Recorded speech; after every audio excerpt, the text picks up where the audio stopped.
আসসালামু আলাইকুম।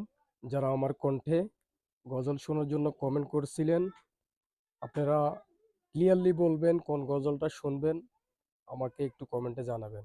তারপর আমি বলতেছি, আপনারা তো কমেন্টে বলেন নাই কোন গজলটা শুনবেন। তো আমি মাকে নিয়ে একটা গজল গাবো। যদি ভালো লাগে অবশ্যই এটা লাইক করবেন, একটা শেয়ার করবেন। ওগো মা, তুমি এই পৃথিবীর শ্রেষ্ঠ নেয়ামত, তোমার প্রদরে রয়েছে জান্নাত।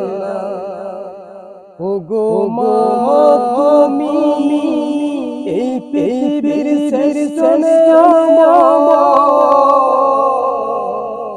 তোমার প্রদরে রয়েছে জান্নাত।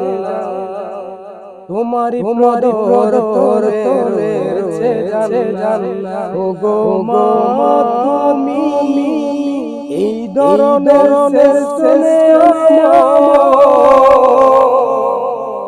তোমার প্রদরে রয়েছে জান্নাত।